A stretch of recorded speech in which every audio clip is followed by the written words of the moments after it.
Think you know all about Tucson and Southern Arizona? You may be surprised. Things are not always what they seem. Hey guys, what's up? Kimberly here, your go-to real estate agent in Tucson, and I'm here to debunk some of Tucson's greatest myths.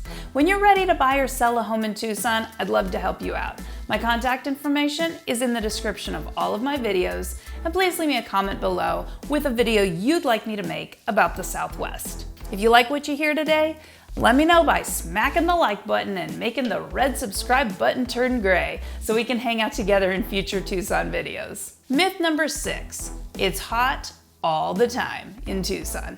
Hey guys, I hate to disappoint you, but it's actually not hot all of the time. I guess it depends on your definition of hot, but according to this report on WeatherSpark for average weather in Tucson annually, it's really just the summer months that are in the 90s and low hundreds. The rest of the time we're either perfect or even slightly chilly. And keep in mind, we don't really get humid weather here, so even when it's 90 degrees outside, as long as there's a little breeze and some shade, it usually feels pretty nice. It's true that our summers are hot, but during those months, we Tucsonans find ways to escape the heat during the middle of the day, either by staying indoors in air conditioning, or swimming, or hitting up a splash pad, or we plan a vacation, or we head up Mount Lemmon to escape the heat.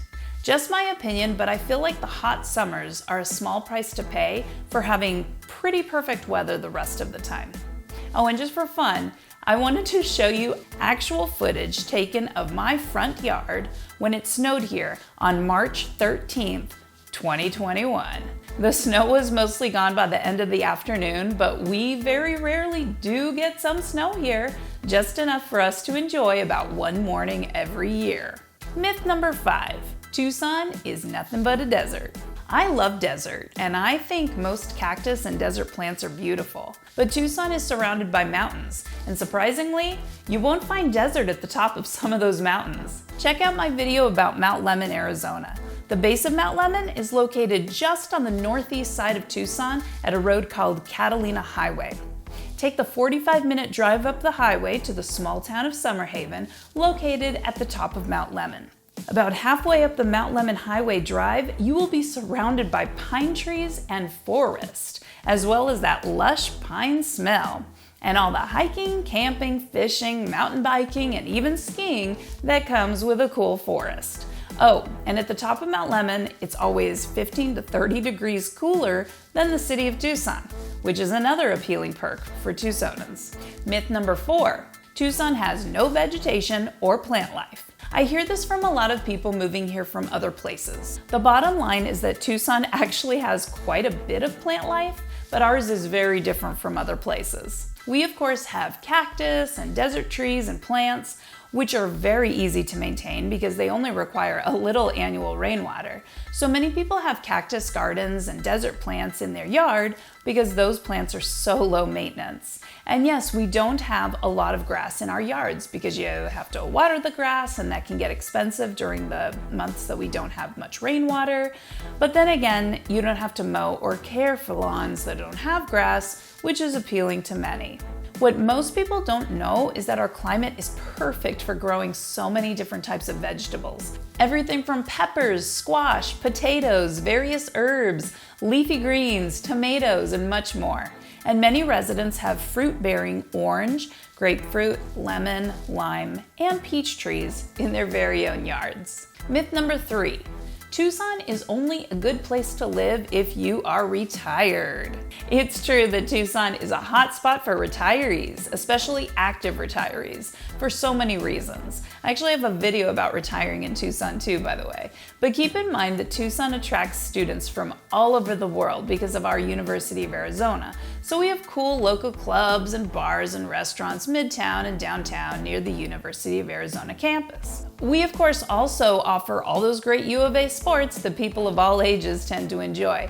And because we have a lot of families here, we also have a lot of parks and museums, many of which are geared toward children. The cost of living is generally low here compared to the national and state average, and that's something everyone can appreciate. Myth number 2, Tucson is full of crime all over. This is probably the #1 question buyers from other cities ask me about when they move here. I'm not here to tell you that every part of Tucson is perfectly crime-free, but just like everywhere else, some areas of town are much safer than others. Several of Tucson's suburbs have been ranked some of the safest cities in the state, according to a recent article on Safewise.com. Please research crime statistics in a neighborhood before you buy a home in it. I recommend the website neighborhoodscout.com to all my clients who want to learn about their city's crime statistics and view a city crime map. Myth number 1, there's nothing to do in Tucson. In my opinion, Tucson doesn't really stick out on the map in many ways. We don't have the Grand Canyon, we aren't the state capital or the state's biggest city, we don't have any professional sports teams here or anything like that, but we do have so many cool, small, local businesses, local restaurants, exciting outdoors adventures for people of all ages and abilities, year-round, walking trails and parks, museums, events, festivals, fairs, markets, shows, theater, arts, and so many other things to do here that you could live here forever and probably not do or see it all. Even me. I've been here almost 40 years and I'm always discovering new things about this place. If you're ready to discover Tucson and its surrounding areas, please contact me and I'll help you find the home you're looking for in this part of the state. All my contact information is in the description below. Don't forget to join me next time when I talk more about Tucson, Arizona, their surrounding areas, and all it has to offer. If you've enjoyed this content, consider hitting that like button and subscribing to this channel on your way out the door. Thanks for hanging out with me, and have a fantastic day.